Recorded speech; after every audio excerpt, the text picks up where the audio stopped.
देखिए, मुकेश सहनी के साथ बार बार छलावा होता आ रहा है, ये तो आपने सही बात कही, लेकिन आप ये नहीं उसके साथ जोड़ पाए कि मुकेश सहनी की आदतों की वजह से भी उनके साथ छलावा हुआ है। एक साथ पैरेलली नहीं हो सकता। या तो मुकेश सहनी निश्चित ही एनडीए की तरफ आएंगे या वर्तमान गठबंधन में रहेंगे। देखिए, जो संतुष्टि इस वक्त है उनके चेहरे पर या जो राजनीति वो कर रहे हैं, इससे तो यही प्रतीत हो रहा है कि वो अभी महागठबंधन में ही रहेंगे। एक बहुत बड़ा समाज, जो बनिया समाज, व्यापारी समाज, जो खुद को ठगा महसूस कर रहा है, सीतामढ़ी की सीट भी उस समाज से छीनी गई, उसका भी नाराजगी है। पूरे बिहार में तेजस्वी यादव लगातार इस समाज को अपने पाले में करने के लिए मेहनत कर रहे हैं। हम सभी जानते हैं चुनाव के दौरान जो हरीश सहनी का रोल रहा अपने क्षेत्रों में, दरभंगा से लेकर जो पूरा मधुबनी और फिर जो मलाहों का गढ़ कहा जाता है मुजफ्फरपुर, चाहे राजभूषण निषाद को टिकट दिलाना हो या उस जगह पर पूरे चुनाव में मैनेजमेंट करना, सब हरीश सहनी ने किया। बिल्कुल, सांसद बनाना, सब में उनका एक बड़ा रोल था। लेकिन हाँ, इतना जरूर कहूंगा कि मुकेश सहनी उन नेताओं में से हैं जो पचफोरना की तरह है। किसी भी सब्जी में डाल दीजिएगा, उस सब्जी का स्वाद बढ़ा देंगे। दाल में डाल दीजिए, उसका स्वाद बढ़ा देंगे। अब दिक्कत यही है कि अगर दाल या सब्जी छोड़ के कोई अगर खीर बनाने लगे तो खीर में पचफोरना कैसे डलाएगा। नमस्कार, पंचनामा देख रहे हैं आप, जहां पे हम करते हैं खबरों की चीरफाड़। बिहार में विधानसभा का चुनाव होने वाला है, जिसकी तैयारी लगभग सभी दलों ने पूरी कर ली है।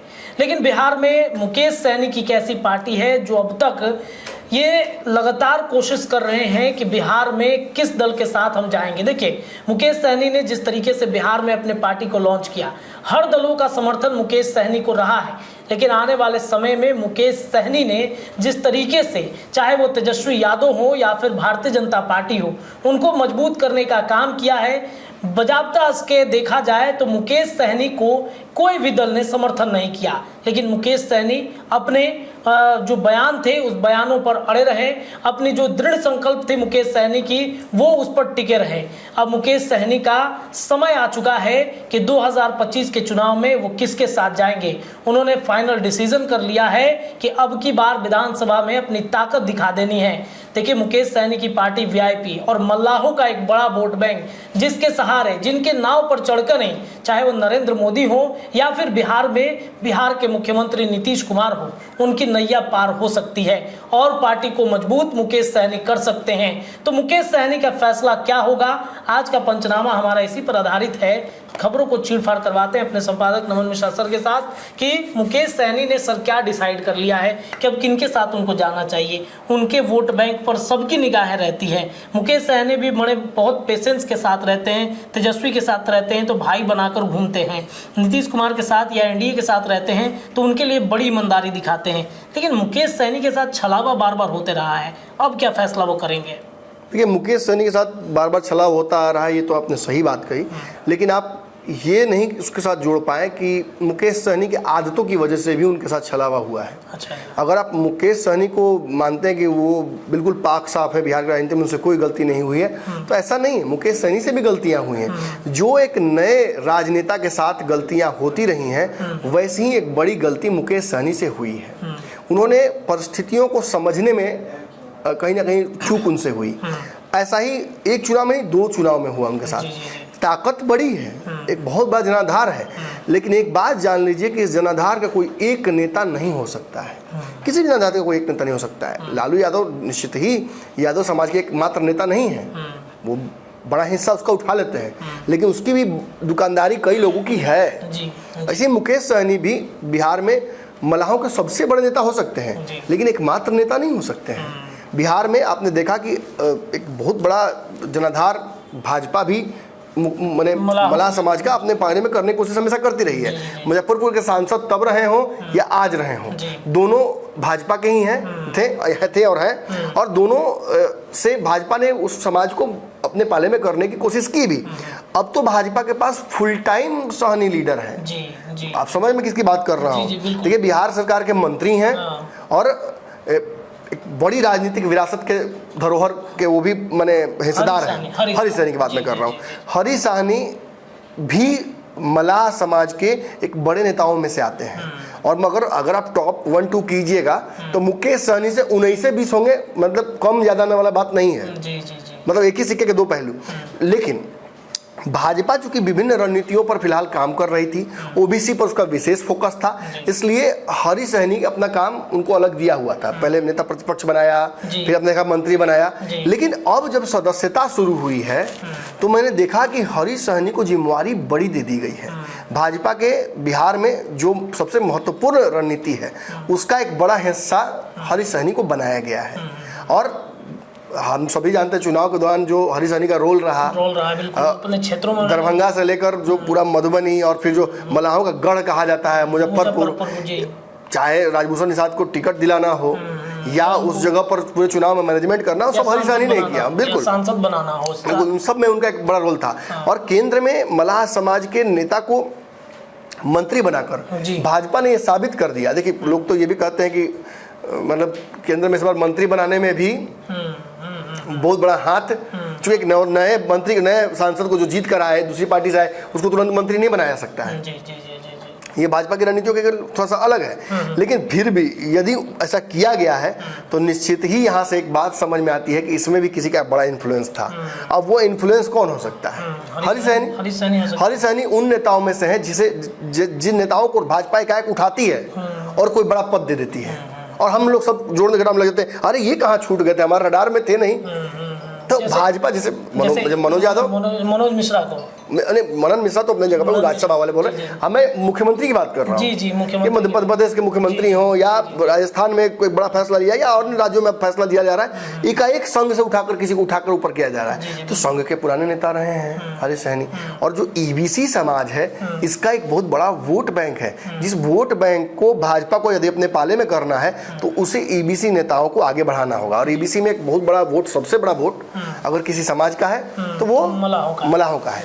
और चूंकि मुकेश सहनी अभी तक अपने पत्ते नहीं खोल पाए हैं, मुकेश सहनी किस गठबंधन में जाएंगे इसको लेकर कयासी हम लगा सकते हैं, हमारे पास कोई ठोस जानकारी नहीं है। चूंकि मतलब अगर एनडीए के नेता जाके मुलाकात करते हैं तो ये कयास तेज हो जाता है कि वो एनडीए की तरफ आ रहे हैं। देखिए, जिस तेजी से मुकेश सहनी के एनडीए में आने की बात होती है, उसी तेजी से नरेंद्र मोदी और वर्तमान सरकार के खिलाफ भी मुकेश सहनी के बयान आते हैं।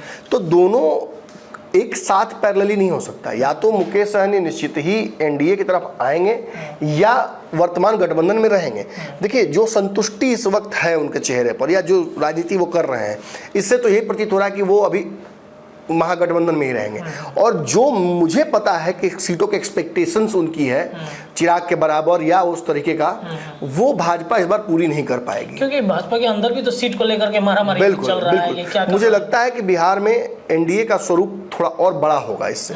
लेकिन इस बारे में भी मैं काफ़ी बोलता रहा हूँ कि मुकेश सहनी एनडीए में ही आएंगे। लेकिन जब ये मैं बोलता हूँ तो एक बहुत जिम्मेवार बात ये भी साथ में बोल दूँ कि मुझे लगता है कि मुकेश सहनी के आने की संभावनाएं तो हैं, लेकिन इन संभावनाओं को पूरी तरह से परिस्थितिजनक होना होगा। यानी म्यूचुअली एक रास्ते पे आना होगा दोनों को। भाजपा कुछ ही सीटें दे पाएगी और उन्हें कुछ ही सीटों में संतोष करना होगा। पिछली बार भाजपा ने उन्हें 11 सीट दी थी या 12 सीट दी थी, मुझे याद नहीं एग्जैक्ट, जितनी भी सीटें दी थी, एक एमएलसी की सीट भी दी थी। इन सीटों के बावजूद मुकेश सहनी भाजपा और एनडीए के साथ लंबा नहीं रह पाए। आने वाले साल भर में ही मुकेश सहनी भाजपा से अलग हो गए और उनके विधायक भी भाजपा ने तोड़ लिए। तो ये जिस जगह पर रिश्ता टूटा था, भले उनके पिताजी के मृत्यु के बाद भाजपा के नेताओं से उनका सानिध्य बढ़ा, लगातार उठना बैठना भी रहा, और भाजपा के कुछ नेताओं ने तो बयान भी दिया है कि मुकेश सहनी हमारे साथ है। क्योंकि अभी तेजस्वी साहब तो नजर नहीं आ रहे हैं, हालांकि जरूर वो एंटी स्टेब्लिशमेंट बातें कर रहे हैं, वर्तमान सरकार के खिलाफ बोलते हैं, आरक्षण को लेकर लगातार एक मांग उठाए हुए हैं, कुछ भी होता है तो वो मोदी सरकार के खिलाफ ही बोलते नजर आते हैं। तो ऐसी स्थिति में निश्चित ही वो अपने इशारे दे रहे हैं कि हम जहाँ हैं वहीं हैं। लेकिन इसकी भी संभावनाएं प्रबल है कि भाजपा के कुछ नेता मलाहों के वोट बैंक के लिए उनको अपने पाले में करने के हिमायती हैं। लेकिन ये नहीं कहा था कि घर की मुर्गी दाल बराबर, जो नेता घर में है हरि सहनी, उस निश्चित ही अगर कोई उनके रहते मुकेश सहनी को एनडीए में लाने की बात करता है तो निश्चित ही हरि सहनी के साथ प्लस माइनस का रिश्ता किसी का होगा, या किसी के रडार पर हरि सहनी होंगे, या किसी को लगता होगा कि हरि सहनी आगे चलकर उनके खतरा हो सकते हैं। एक बात जान लीजिए, इस प्रदेश में ओबीसी की राजनीति बहुत लंबी हो गई, उससे पहले सवर्णों की राजनीति थी। अब आप अच्छे समझ रहे हैं कि आने वाला समय किसका है। बिहार में सबसे बड़ी अगर तादाद किसी की है तो वो ईबीसी समाज की है, और इसकी लड़ाई अब दलितों की है। चिराग पासवान इस बार कैंडिडेट नहीं है सीएम के, इसलिए भाजपा हो सकता है कोई बड़ा फैसला ले। अब हाल ही में देखिए राज्यसभा भेजा गया, किस समाज से भेजा गया? भाजपा ने 2 फैसले लिए, दोनों किसको दिया? एक इसी समाज के आसपास सारा फैसला उसका दिखा। बिल्कुल बिल्कुल। तो निश्चित ही भाजपा भी इशारों में बता रही है कि वो क्या करने जा रही है। सम्राट चौधरी का जो राजनीतिक उड़ान था वो भी एक सर्टेन लेवल पे आकर रुक गया है, वो उसके आगे नहीं जा पा रहे हैं। और उसके आगे उनको जाते आप मुझे तक देखिएगा मैंने चुनाव में, जो कि नीतीश है, और नीतीश कुमार के सामने जिस तरीके से उनका कद बढ़ाया गया था, अब नीतीश के सामने उनका कद छोटा भी उसी तरह से किया जा रहा है। रहे विजय सिन्हा, तो विजय सिन्हा मुझे नहीं लगता कि भाजपा की बड़ी लंबी रणनीतियों का हिस्सा है, जो वो जहाँ है उनका भी रणनीति वहीं तक समाप्त होता नजर आता है। तो ऐसे में पीछे से एबीसी नेताओं की घनघोर कमी हुई है। मुझे लगता है कि एक बहुत बड़ा समाज, जो बनिया समाज, व्यापारी समाज, जो खुद को ठगा महसूस कर रहा है, सीतामढ़ी की सीट भी उस समाज से छीनी गई, उसका भी नाराजगी है। पूरे बिहार में तेजस्वी यादव लगातार इस समाज को अपने पाले में करने के लिए मेहनत कर रहे हैं, इस समाज को प्रतिनिधित्व देने की कोशिश कर रहे हैं। इस बार उन्होंने बोला भी कि टिकट देंगे अच्छा खासा। तो इन सब को कोऑपरेट करने के लिए निश्चित ही भाजपा भी अपने लेवल से इस समाज को आगे बढ़ाने के लिए चेहरे अलग अलग लाएगी।